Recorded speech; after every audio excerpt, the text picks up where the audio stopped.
بسم اللہ الرحمن الرحیم. اما الشرط فالتقیید به یکون لاغراض التي تؤدیها معنی ادوات الشرط كالزمان فی متى و ایان والمکان فی این و انا و حیثما والحال فی کیفما. کہہ رہے ہیں کہ جیسے مفاعیل کے ذریعے اور نواسخ کے ذریعے تقیید ہوتی ہے. تقیید کے معنی ہوتا ہے حکم کو مقید کر دینا، ہے نا. تو ایسی شرط کے ذریعے بھی ہوتی ہے. نہیں ملا؟ اچھا، تو شرط کے ذریعے بھی تقیید ہوتی ہے. تو دیکھیے کہہ رہے ہیں فالتقیید به، تقیید یعنی حکم کو شرط کے ذریعے بھی مقید کیا جاتا ہے. یکون لاغراض التی تؤدیها معنی ادوات الشرط، اور یہ ان اغراض و مقاصد کے لیے ہوتا ہے جسے ادوات شرط کے معنی ادا کرتے ہیں. وہ الفاظ جو ادوات شرط یعنی الفاظ شرط کے معنی جو لفظ ادا کرتے ہیں اس کے لیے ہوتا ہے. جیسے زمان، شرط زمانے میں بھی شرط کا استعمال ہوتا ہے، یعنی وقت میں بھی، مکان میں بھی، حالت میں بھی. اس پر یہ گفتگو کر رہے ہیں. جیسے وقت فی متا و ایانہ، متا اور ایانہ کے ذریعے سے ہم وقت کے اندر کیا کرتے ہیں، کسی وقت کے بارے میں کچھ گفتگو کرتے ہیں، کچھ قید وغیرہ لگاتے ہیں. اور کبھی مکان، یہ کس کے ذریعے ہوتا ہے، فی ایانہ و انا و حیثما، ہے نا. یہ سب پڑھ چکے آپ نو کے اندر. ہاں. والحال، اور کبھی حالت کیفما میں. اب اس کے بعد ایک بات بتا رہے ہیں یہ کہ واستعفاء ذالک و تحقیق الفرق بین ادوات یذکر فی علم النحو. استعفاء کے معنی ہوتا ہے احاطہ کرنا، الاستعفاء احاطہ کرنا. تو ان کا احاطہ کرنا کن کا؟ ابھی جو اوپر ہم نے یہ ادوات شرط بیان کیے ہیں، کچھ یہ جتنے بھی ادوات شرط ہیں، ہے نا، جو بیان کیے وہ جو نہیں ہوگی، تو جتنے بھی ادوات شرط ہیں، الفاظ شرط ہیں، ان کا احاطہ و تحقیق الفرق بین ادوات، اور الفاظ کے درمیان فرق کی تحقیق کرنا، ہے نا. یہ سب کس کا کام ہے؟ یہ نحو کا کام ہے. یوز کرو فی علم النحو، یہ سب علم نحو میں بیان کیے جاتے ہیں، ہے نا. تو یہ وہاں کا کام ہے، ہمیں اس سے کوئی غرض نہیں، ہے نا. ہمیں جس سے غرض ہے وہ ہم آگے بیان کر رہے ہیں. تو اس لیے ہم بھی یہاں پہ کوئی تفصیل نہیں کر رہے ہیں، ہے نا. اس کا مسئلہ جہاں کا ہے وہیں کے لیے چھوڑ دیا جائے. یہاں جو گفتگو کر رہے ہیں آگے دیکھیے. وَإِنَّمَا يُفَرَّقُ هَاهُنَا بَيْنَ إِن وَإِذَا وَلَوْ. کہہ رہے ہیں کہ یہاں پر ہم صرف ان، اذا اور لو کے تعلق سے گفتگو کریں گے کہ ان میں کیا فرق ہے نا. وجہ کیا ہے؟ سب کو چھوڑ دیا، صرف ان، اذا اور لو کو لیا. تو کہہ رہے ہیں کہ اس کی کچھ خصوصیتیں ہیں، ہے نا. ان خصوصیتوں اور خوبیوں کی وجہ سے ہم اس پر گفتگو کر رہے ہیں، اور انہیں وجوہ بلاغت میں شمار کیا جاتا ہے. دیکھیے وَإِنَّمَا يُفَرَّقُ هَاهُنَا، اور بے شک یہاں فرق بیان کیا جائے گا ان، اذا اور لو کے درمیان، ہے نا. لِاخْتِصَاصِهَا بِمَوَاعِيَ،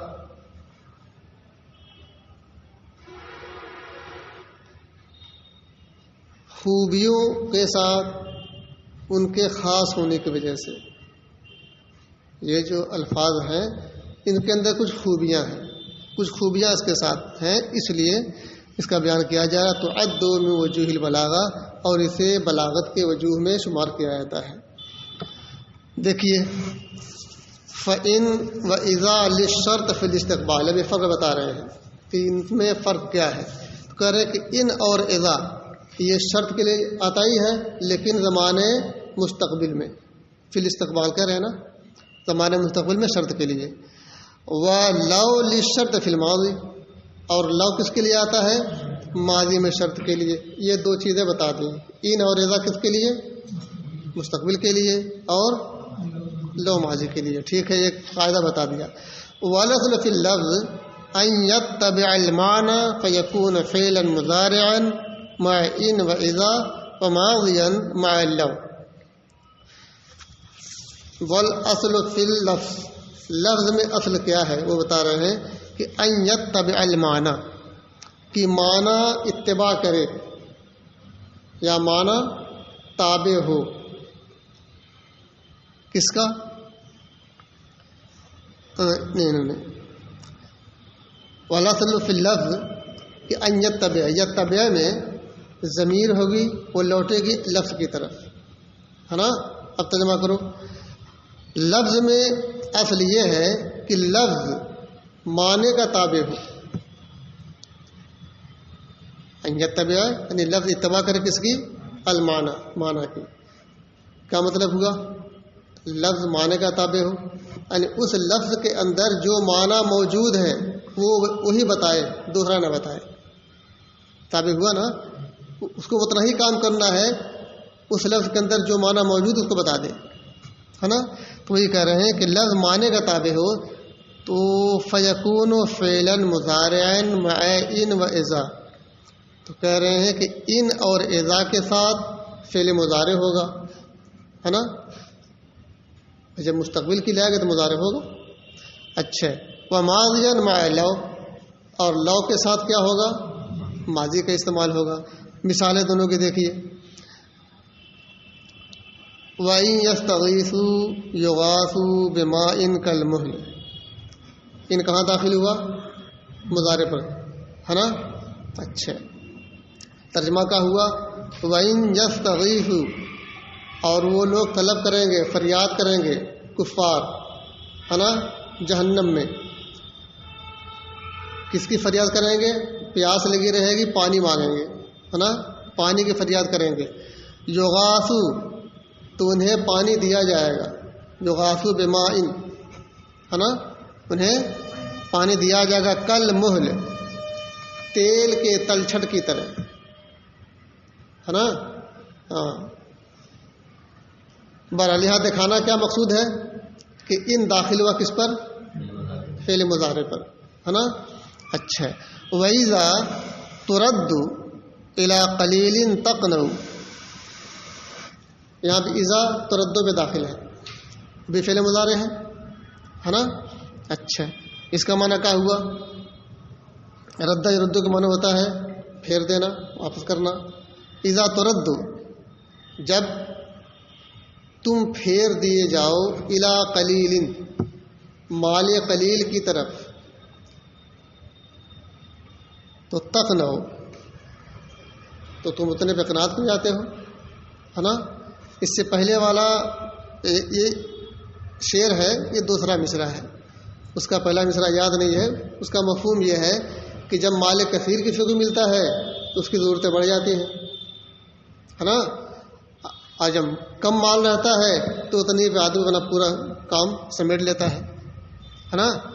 بہرحال یہاں پہ دکھانا کیا ہے کہ تردو فعل مضارع ہے، اس پر اذا داخل ہے نا. اور دیکھیے وَلَوْ شَاءَ لَهَدَاكُمْ أَجْمَعِينَ، شاء یہ فعل ماضی ہے، اس پر لو داخل ہوا، ہے نا. اگر وہ چاہے، اگر اللہ تبارک تعالیٰ چاہے، لَهَدَاكُمْ، تو تمہیں ہدایت دے گا، اجمعین، سب کو، تم سب کو ہدایت دے گا. تو یہاں پہ بس دکھانا یہی تھا کہ ان اور اذا یہ کہاں داخل ہوا؟ فعل مضارع پر اور لو ماضی پر. یہ تو ایک فرق ہوا جو ماضی اور مضارع میں کیا، لیکن ایک چیز اور رہ گئی کہ ان اور اذا یہ دونوں کس کے لیے ہیں؟ یہ دونوں مضارع کے لیے ہیں، تو ان میں بھی کچھ فرق ہے کہ ایسے ہی ہے نا؟ وہ دیکھیے والفرق بین ان و اذا، ان اور اذا میں فرق کیا ہے؟ ان الاصل عدم الجزم بوقوع الشرط مع ان والجزم بوقوع مع اذا. کہہ رہے ہیں کہ ان کے ساتھ جو شرط ہوتی ہے اس میں غیر یقینی چیز معلوم ہوتی ہے اس سے، اور اذا کے ساتھ جو شرط ہوتی ہے اس سے یقینی چیز معلوم ہوتی ہے. یہ پورے کا حاصل ہوا ہے نا؟ اب دیکھ لیجئے ان الاصل فی عدم الجزم. اصل کیا ہے؟ عدم جزم ہے. عدم جزم غیر یقینی ہونا، کس میں؟ بے وقوع شرط مع ان کے ساتھ شرط واقع ہونے کی وجہ سے، ہے نا؟ ان کے ساتھ شرط واقع ہونا یہ کیا ہے؟ یہ غیر یقینی کا فائدہ دے گا. والجزم بے وقوع ہی مع اذا، اور اذا کے ساتھ اس کے واقع ہونے سے جزم کا فائدہ دے گا. جزم مانے یقین کا، ہے نا؟ اچھا. ولذا غلب استعمال الماضی مع اذا فکأن الشرط واقع بالفعل بخلاف ان. اب دیکھیے ایک چیز یہ بتا رہے ہیں، ابھی تو اوپر یہ بتایا نا کہ ان اور اذا فعل کس پر داخل ہوتا ہے؟ مضارع پر داخل ہوتا ہے. چلیے اتنا ذہن میں رہے. ولذا غلب استعمال الماضی، یہی وجہ ہے کہ ماضی کا استعمال عام طور سے اذا کے ساتھ ہے. یہ نہ مانا اس کا ہے فکأن الشرط واقع بالفعل، اس لیے کہ شرط بالفعل واقع ہوتی ہے. پہلے دیکھ لیجیے اس کو بتا دیں. بخلاف ان، برخلاف ان کے، ہے نا؟ یعنی ان میں کیا ہوتا ہے؟ کیا چیز؟ اچھا. فیضا قلت ہے، جب تم کہو گے ان ابرؤ من مرضی اتصدقوا بألف دینار، اگر میں شفا یاب ہو جاؤں، برائے جب روگ بن ہوتا شفا یاب ہونا، اچھا ہو جانا، اگر میں مرض سے شفا یاب ہو جاؤں، ہے نا؟ ایک چیز جان لیں کہ ان اور اذا کے بارے میں پڑھ لیا کہ یہ مضارع پہ داخل ہوتا ہے، لیکن ماضی پر بھی داخل ہوتا ہے نا؟ یہ ایسا بھی ہوتا ہے کہ ماضی پر بھی داخل ہوتا ہے، لیکن یہ داخل ہونا خالی ظاہراً ہوتا ہے نا؟ جب بھی ترجمہ کریں گے اس کا تو مضارع کا کریں گے. اگر ماضی پر بھی داخل ہوا تو ترجمہ کا ہوگا؟ مضارع کا ہوگا، ہے نا؟ اصل گویا کہ جو اس کی اصل حقیقت ہے وہ چیز ختم نہیں ہوئی ہے اذا کی، ہے نا؟ اصل تو وہی ہے کہ مضارع پہ داخل ہو، لیکن ماضی پر بھی داخل ہو گیا تو اس کی حقیقت ختم نہیں ہوگی، وہ معنی اس کے اندر موجود رہے گا. چلیے فیضا قلت ہے، اگر تم کہو ان ابرؤ من مرضی، اگر میں اپنی بیماری سے شفا یاب ہو گیا، اتصدقوا بألف دینار، تو 1000 دینار صدقہ کروں گا، ہے نا؟ یہ کیا چیز ہے؟ اگر میں بیماری سے شفا یاب ہو گیا تو 1000 دینار صدقہ کروں گا. اس میں بتائیے کوئی یقینی چیز معلوم ہو رہی ہے یا غیر یقینی؟ اگر ہو گیا تو کروں گا، نہیں ہوا تو نہیں کروں گا. یقین نہیں ہے نا؟ اچھا. کنت شاکن فی البر، شفا یابی میں تم شک کر رہے ہو، ہے نا؟ وَإِذَا قُلْتَ إِذَا بَرِئْتُ مِن مَرْضِي تَصَدَّقْتُ.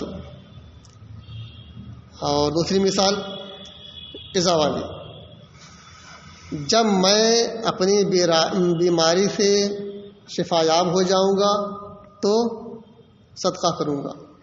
اس میں کیا ہے؟ یقینی بات ہے. کیسے؟ بھائی یہاں یہ کہہ رہا ہے کہ جب میں شفا پا جاؤں گا تو یہ کام کروں گا، میں فارغ ہو جاؤں گا تو دعوت کروں گا.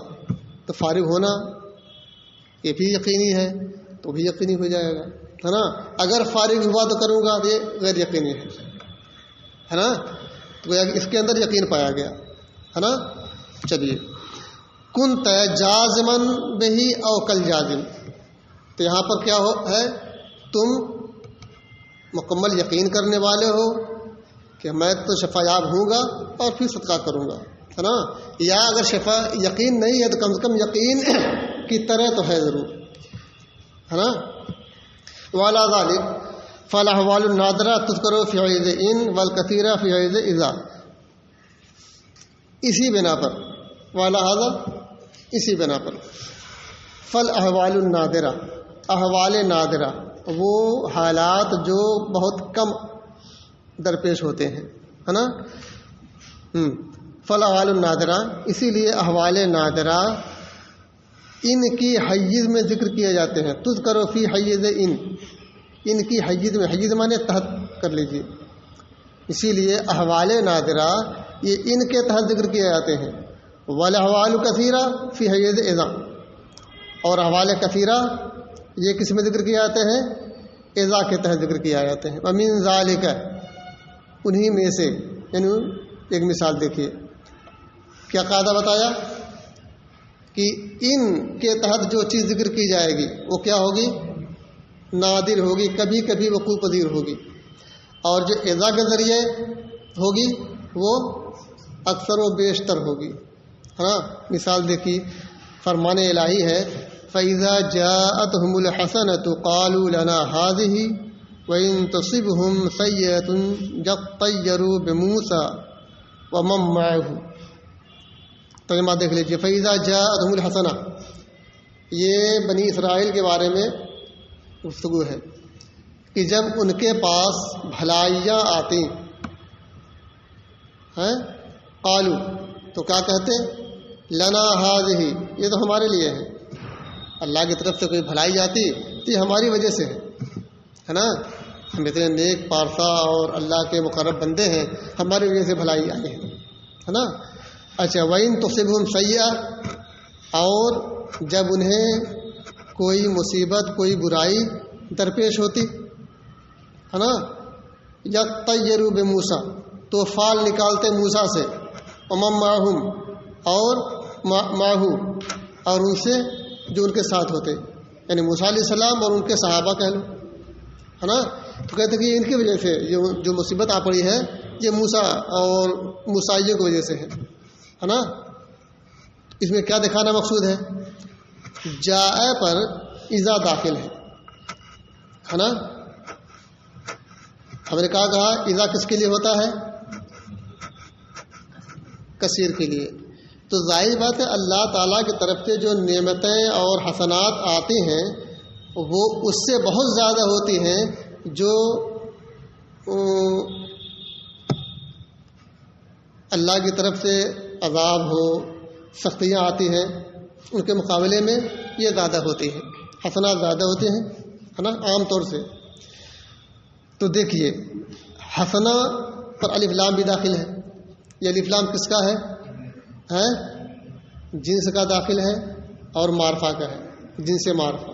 تو معرفہ بنا دیا، اس کی وجہ سے اس کے اندر اور تقویت آ گئی. اور اذا داخل ہوا، اس کا مطلب کہ حسنات جو ہیں یہ زیادہ تر آتے رہتے ہیں اللہ کی طرف سے، ہے نا. اور ایسے ہی آگے دیکھیے، ان داخل ہوا تو تصبہم پر، ہے نا. اور سیئہ یہ کیا نکرہ استعمال کیا، ہے نا.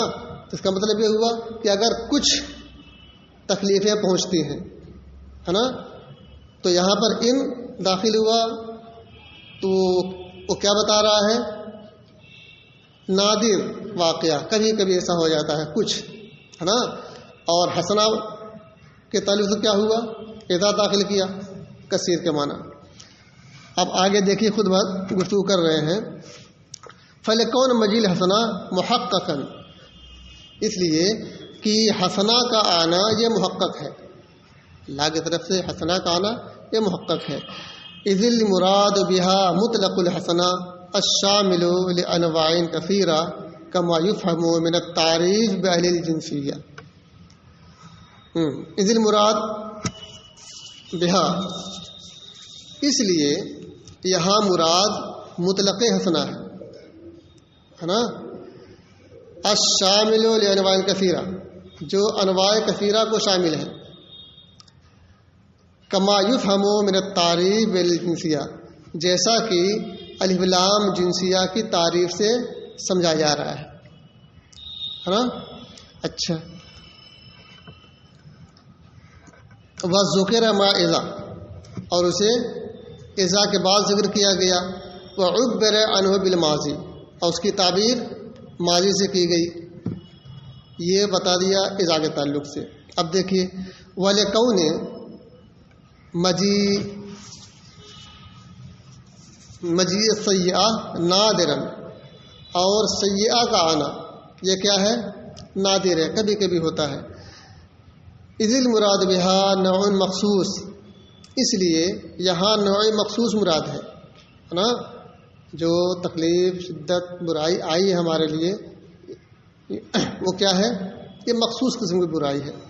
کما یفہم من التنکیر، جیسا کہ تنکیر سے یعنی سیئہ نکرہ استعمال ہے، جیسا کہ تنکیر سے سمجھ میں آ رہا ہے. وہو الجدب، اور وہ کیا ہے؟ جدب ہے. جدب کے معنی خشک سالی. خشک سالی آئی ایک مرتبہ تو کہہ دیا یہ موسیٰ اور ان کے قریبی لوگوں کے وجہ سے یہ آ گئی ہے نا. اچھا، وذکر مع ان، اور اسے ان کے بعد ذکر کیا.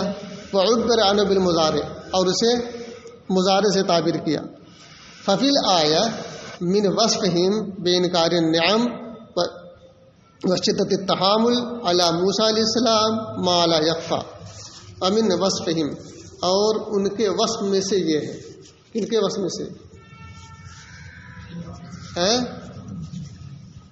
موسیٰ علیہ السلام کی قوم ہے کہا جمع. کہنے کا مطلب کہ ایک تو موسیٰ علیہ السلام کی قوم وہ ہے جو مسلمان ہو گئے، ان پر ایمان لائے، اور ایک وہ قوم ہے جو ایمان نہیں لائی. تو جو ایمان نہیں لائے تھے وہ مراد ہے یہاں پر ہے نا. ان کے اوصاف کیا ہے نا؟ بے انکار نعم، نعمتوں کا انکار کرنا ہے نا. انکار کرتے نعمتوں کا. وشدت التحامل علی موسیٰ علیہ السلام، اور موسیٰ علیہ السلام پر ظلم کی شدت. یہ سب یہ ان کے اوصاف تھے، یہ سب کرتے رہتے. ما لا یخفی، جیسا کہ پوشیدہ نہیں ہے، تاریخ سے ایسا معلوم ہوتا ہے. تھوڑا سا اور دیکھ لیجئے. ولو للشرط فی المضی، اور لو یہ کتنا باقی ہے؟ چلو دیکھ لو. اور لو یہ ماضی میں شرط کے لیے آتا ہے. ولذا یلیہ الفعل الماضی، لہذا فعل ماضی اس سے متصل ہوتا ہے، اس کے بعد ہی رکھا جاتا ہے نا. جیسے لو علم اللہ فیہم خیرا لاسمعہم، اگر اللہ تعالیٰ ان میں کوئی بھلائی جانتا، کوئی بھلائی دیکھتا، لاسمعہم، تو انہیں سناتا. تو یہاں پر کہ دکھانا کیا ہے؟ یہ کہا ہے نا کہ لو للشرط فی المضی، ماضی میں ہوتا ہے. لذا یلیہ الفعل الماضی، اسی لیے اس سے متصل فعل ماضی ہوتا ہے. یہ لو کے بعد فعل ماضی ہے. ومما تقدم یعلم، اور جو بحث گزر چکی اس سے معلوم ہوا. مما تقدم یعلم ہے نا، گزشتہ بحث سے یہ معلوم ہوا. کیا معلوم ہوا؟ ان المقصود بالذات فی الجملہ الشرطیہ، جملہ شرطیہ میں مقصود بالذات هو الجواب، یہ جواب ہوتا ہے. اور جب شرط ہے تو جواب شرط ضروری ہے، بغیر جواب شرط کا جملہ پورا ہی نہیں ہوگا ہے نا. ہاں، فیضا قلت ہے، جب تم نے کہا ان اجتہد زید اکرمتہ، اگر زید محنت کرے گا تو میں اس کی عزت کروں گا. ٹھیک ہے نا. اگر خالی یہ کہہ کر آ جاؤ ان اجتہد زید تو کا مطلب کچھ نہیں، اس کا جواب آنا ضروری ہے. اکرمتہ کہہ کے اس کا جواب دیا. اچھا، تو کنت مخبرن بانک ستکرمہ، تو تم اس بات کو بتا رہے ہو کہ تم اس کی عزت تو کرو گے، لیکن کب؟ فی حال حصول اجتہاد، محنت حاصل ہونے کی حالت میں. اگر محنت نہیں کیا تو نہیں ہے نا. اچھا، ولا فی عمومی احوال، عمومی ہوا میں نہیں. ہاں محنت کرے گا تب اس کی عزت ہے, ہاں اس کی تکریم ہے. وَيَتَفَرَّعُ عَلَى هَذَا, اور اسی پر متفرع ہوتا ہے انہا تعد خبریہ اب انشائیہ, یہ خبریہ اور انشائیہ بھی ہوتے ہیں, ہے نا, بے اعتبار جوابها, اس کے جواب کے اعتبار سے, شرط کے جواب کے اعتبار سے پتہ چلتا ہے کہ یہ جملہ خبریہ ہے کہ خبریہ کی انشائیہ ہے نا. اوپر ایک خبریہ کی مثال دے دی, ان اجتہد زید اکرمتہ, اور انشائیہ کی مثال ان جاءک زید فاکرمہ, کیا معنی ہوا؟ اگر زید آئے تمہارے پاس تو اس کی عزت کرو, یہ انشائیہ کی مثال ہو گئی, ہے نا. چلیے ماشاء اللہ بات یہیں سے ختم.